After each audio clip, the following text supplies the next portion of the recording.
harapannya bisa berjalan lebih efektif gitu kan, juga lebih efisien gitu kan dalam pelaksanaannya kalau sudah ada KTP Sakti.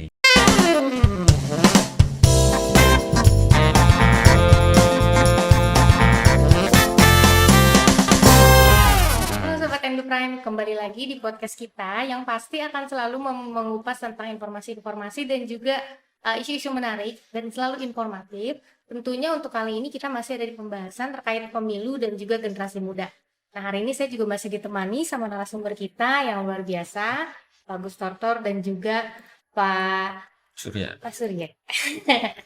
Nah, jadi teman-teman mungkin udah nonton beberapa episode kita sebelumnya, kita sempat membahas beberapa hal terkait dengan pemilu, kemudian pembahasan tentang calon, karakter dan lain-lain ya. Sekarang kita mungkin akan membahas lebih dalam terkait dengan program-program yang akan dibawa oleh calon presiden dan wakil presiden terutama di nomor urut 3 ini. Nah, kemarin kita sempat membahas tentang satu hal yang menarik nih, Pak. Kemarin Pak Surya sempat membahas terkait dengan kripto ya, Pak ya.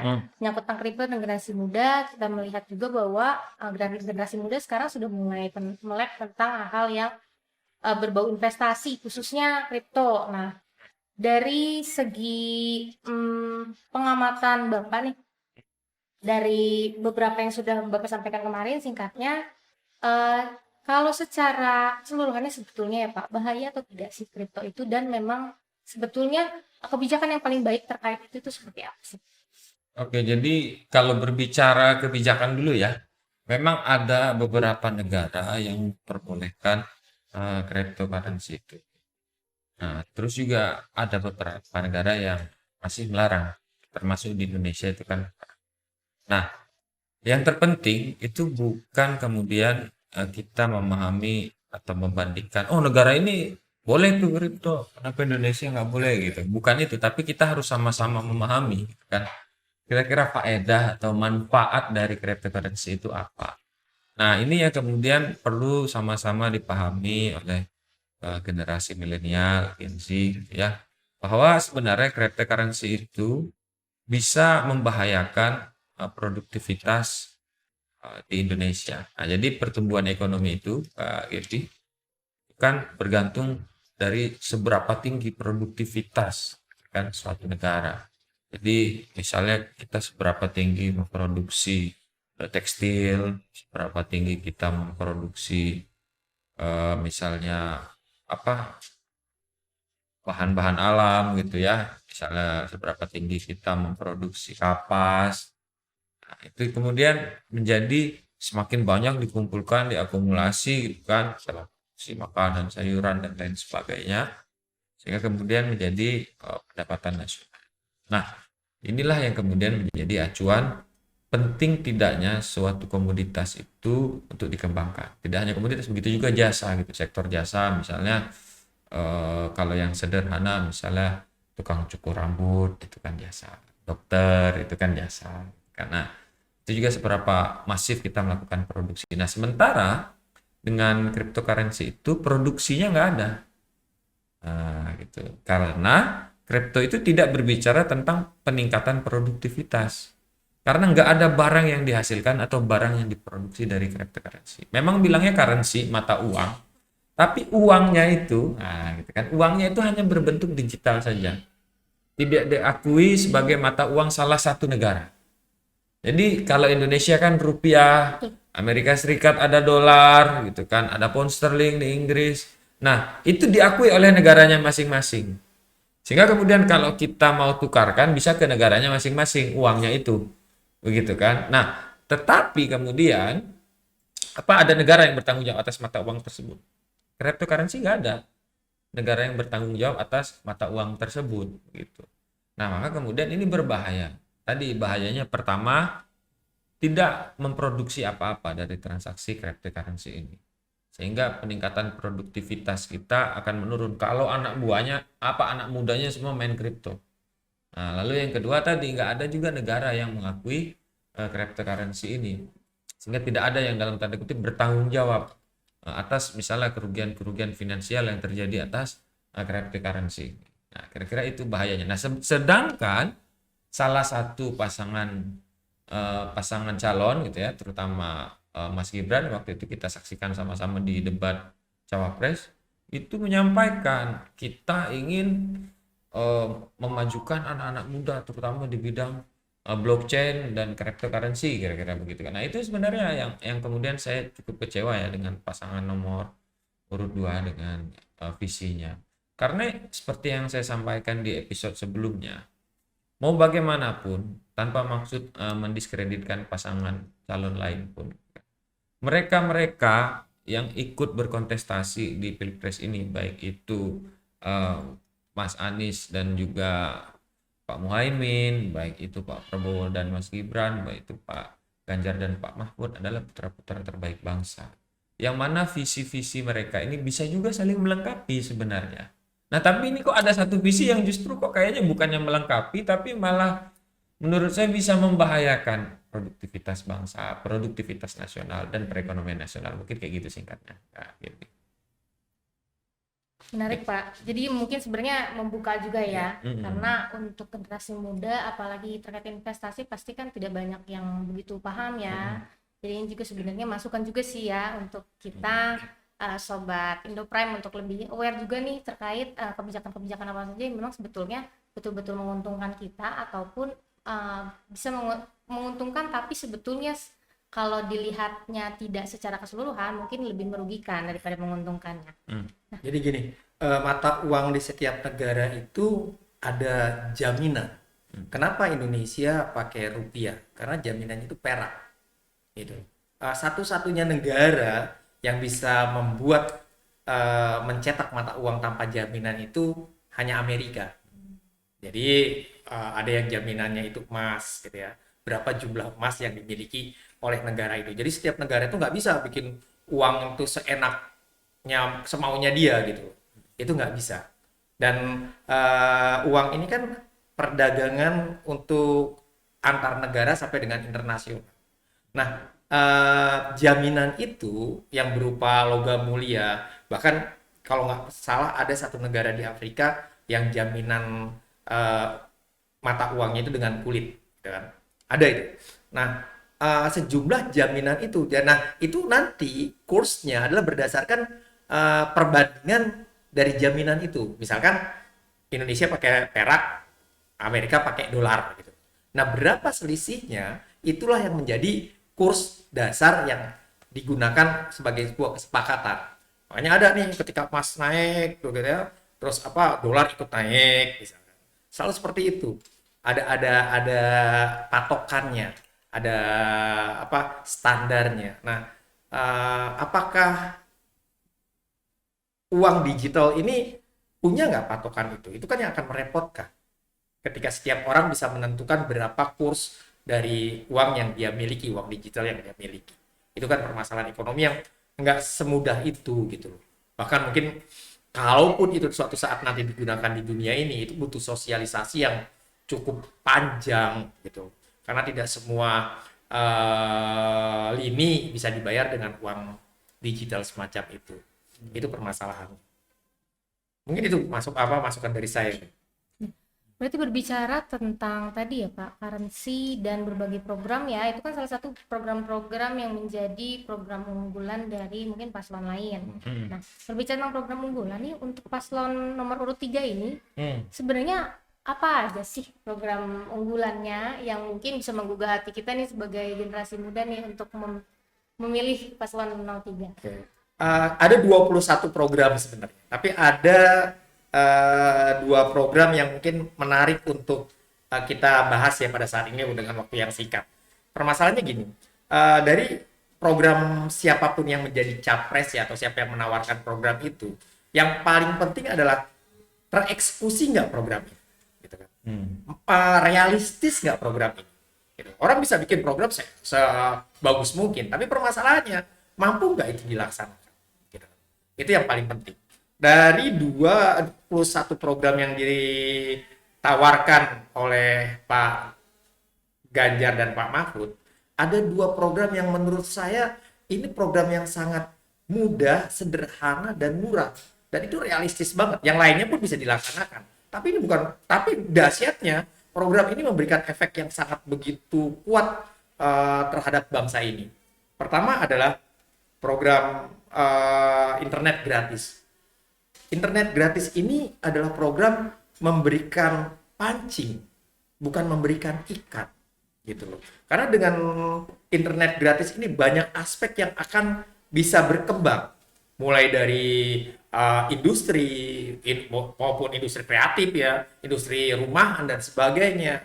Kita sudah mengalami ketika kemarin kita terkena diserang pandemi gitu ya, betapa ternyata begitu pentingnya internet ini. Semua dilayani secara internet. Muncullah aplikasi-aplikasi yang mempermudah orang untuk bertransaksi dan sebagainya. Betapa pentingnya internet. Kalau internet gratis ini bisa masuk ke pelosok, pendidikan dan sebagainya, mungkin sudah bukan menjadi halangan lagi ya.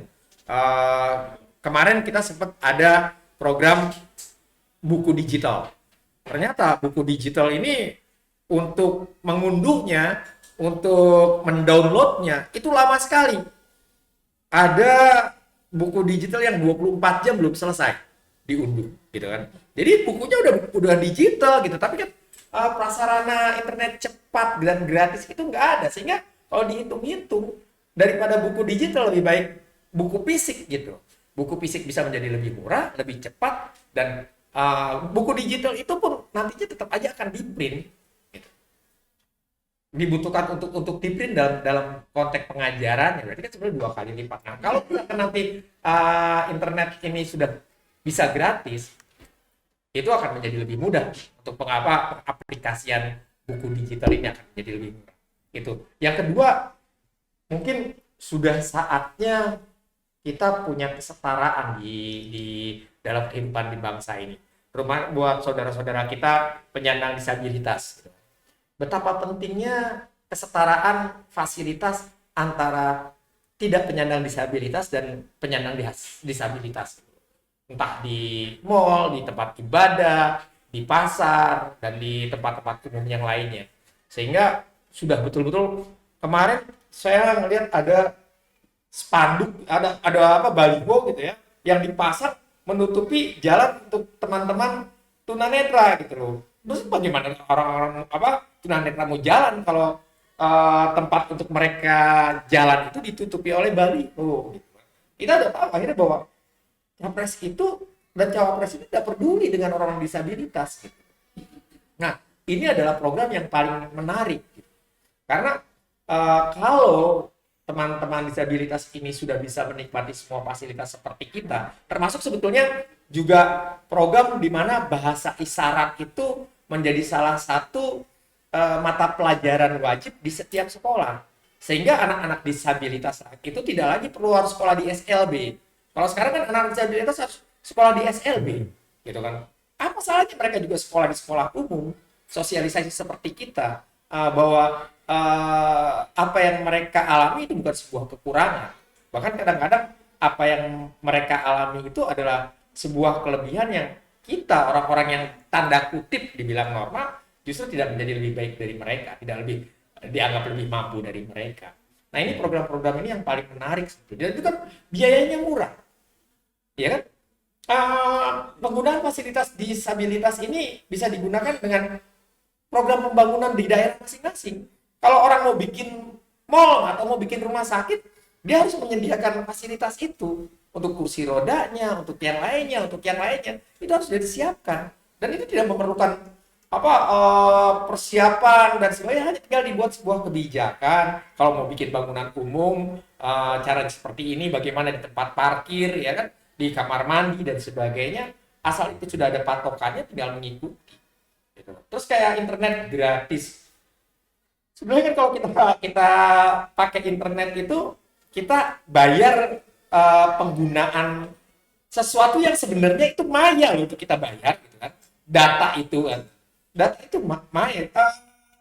Provider atau orang yang memiliki fasilitas internet itu dia hanya punya satu mesin yang tetap, ya kan. Kalau pemerintah beli satu mesin gitu ya, digunakan sekian juta orang, sebenarnya biaya operasionalnya tinggal kecil sebenarnya gitu. Dan itu sangat bisa dilakukan dengan cara-cara yang cepat juga. Karena fasilitasnya sekarang sudah ada semua. Gitu. Tidak menunggu sampai harus 5 tahun baru selesai. Bahkan mungkin di tahun-tahun pertama pun program ini sudah bisa berjalan dan sudah bisa selesai. Nah itu yang coba bayangkan kalau sekarang kita makan gratis. Pertanyaan pertama adalah kita punya pengalaman zaman di Orde Baru waktu saat Menteri Sosialnya membagikan makan gratis itu kasus kok. Silakan buka di internet. Itu kasus banyak sekali warteg dan sebagainya sampai hari ini ketika saya bertanya bagaimana nanti teknik pembagian makanan gratis sampai hari ini saya belum mendapatkan penjelasan yang betul-betul itu realistis atau tidak sih. Apakah memang bangsa ini sudah tidak bisa makan siang gitu kan, terus bagaimana dengan menunya, bagaimana dengan sebarannya dari Sabang dengan sampai Merauke, siapa yang akan bertanggung jawab tentang gizi dan sebagainya. Susu, berapa puluh juta orang yang akan diberikan susu gratis. Apakah sekarang produksi susu kita sudah memenuhi? Kalau tidak, kita akan import lagi dari luar. Sama aja memperkayakan negara luar, memberi produk negara luar. Kenapa tidak dia menggunakan? Sekarang kalau kita mau menggunakan produk sendiri, berapa sapi yang harus diimpor dari luar? Hitunglah 1 juta sapi gitu kan. Kalau dengar-dengar kan katanya akan mengimpor 1 juta sapi gitu.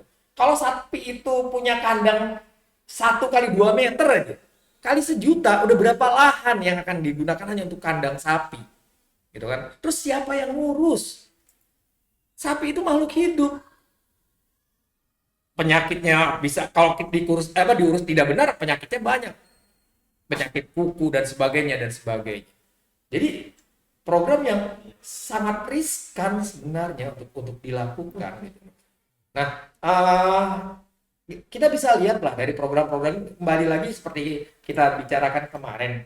Coba deh gunakan hati nurani untuk menilainya dan gunakan analisa untuk menilai apakah ini visible atau tidak visible dilaksanakan. Gitu.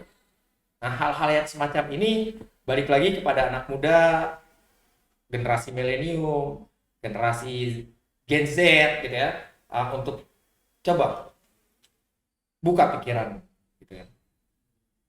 Pikiran itu kan seperti parasut terjun payung.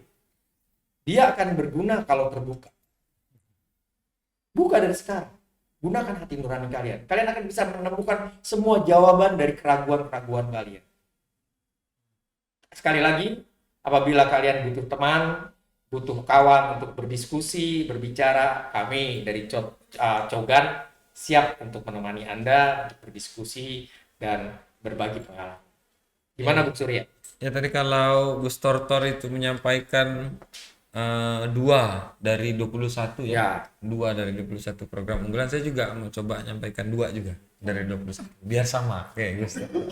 Kalau Gus Tortor tadi internet gratis dan Sama kesetaraan disabilitas. Iya, kesetaraan disabilitas gitu ya. Mandiri. Internet gratis. Maka saya itu lebih senang, ini kita bicara program-program favorit kita dari 21 ini kan. Sama program ini. Yang pertama itu buruh naik kelas.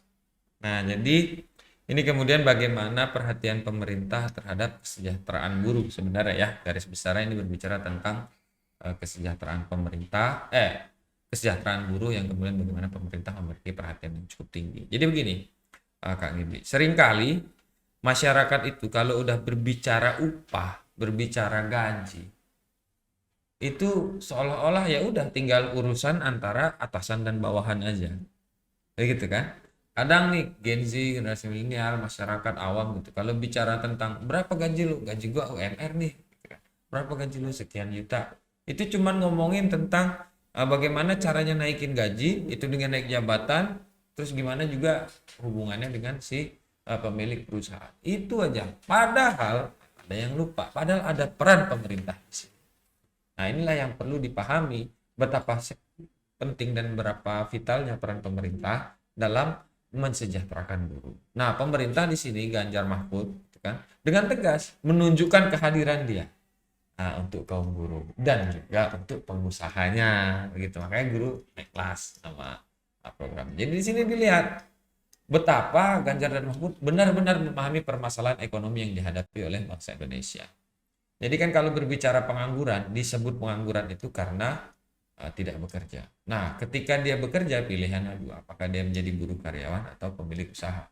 Nah, tentu yang lebih dominan adalah menjadi buruh atau karyawan. Bagaimana pemilik usaha sama karyawannya, banyakkan karyawannya.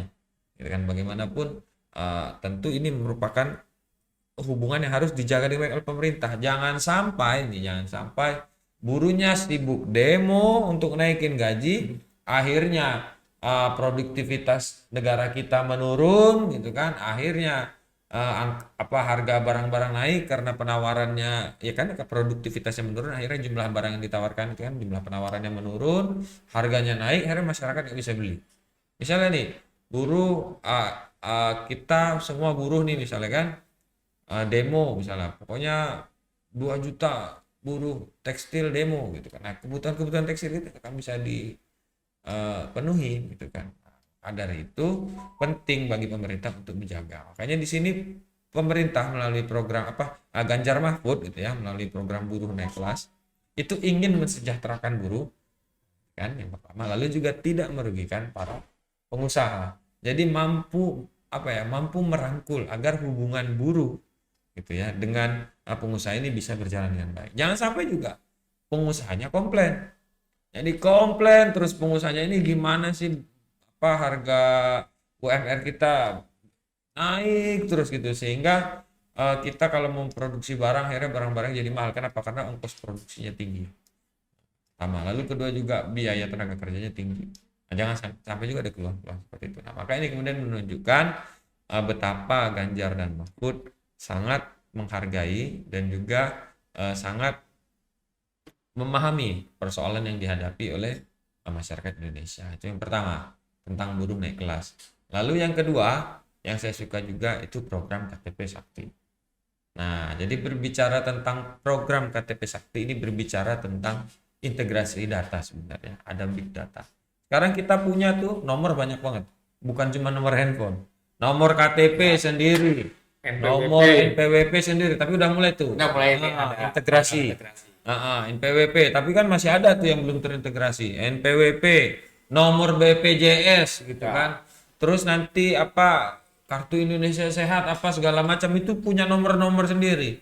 Nah, ini kemudian menyebabkan kesulitan dalam melakukan cross check sebenarnya. Integrasi data itu penting agar kebijakan itu bisa dimonitor dengan baik berjalan atau tidak. Nah, jadi misalnya ada satu pertanyaan, berapa banyak penduduk miskin di Indonesia? Itu pertanyaannya misalnya. Oke, dijawab misalnya, kira-kira 10% dari total penduduk dari total penduduk Indonesia misalnya, berarti ada 27 juta penduduk miskin, gitu kan. Oke, nah dari 27 juta itu, gitu kan, pertanyaannya siapa saja sih yang 20 juta itu? Nah, gitu kan. Nah, itu baru masuk ke program yang lain. Misalnya bantuan sosial, begitu kan. Nah, bantuan sosial ini mau dikirimkan ke siapa saja akan terjawab di integrasi data itu tadi. Tanpa integrasi data ya seperti hari ini jadinya. Nggak tahu, akhirnya ada yang orang kaya masih menerima, ada yang membutuhkan justru tidak menerima, ada yang menerima dan menerima lagi 2 kali. Nah, permasalahan ini terjadi karena tidak ada integrasi data tadi. Makanya penting sekali untuk menjaga integrasi data. Pertama, untuk identifikasi. Sekarang saya mau tanya, apa yang kita bisa lakukan tanpa identifikasi yang baik? Kita mau benerin mobil aja nih tanpa identifikasi yang baik. Ini rusaknya di mana? Itu nggak bakal selesai tuh. Nggak bakal bisa bener tanpa identifikasi yang baik. Begitu juga permasalahan bangsa. Tanpa identifikasi yang baik, ya, tanpa data yang terintegrasi, tanpa memahami permasalahan sesungguhnya, maka kemudian permasalahan itu tidak akan selesai. Jadi program-program ini, 21 program ini harus diawali dengan KTP Sakti dulu kalau menurut saya. Gitu kan, tanpa KTP Sakti, tanpa integrasi data gitu kan, maka program-program ini harapannya bisa berjalan lebih efektif gitu kan, lebih efisien gitu kan dalam pelaksanaannya kalau sudah ada KTP Sakti. Jadi bisa simultan sambil berjalan, KTP Saktinya diintegrasikan datanya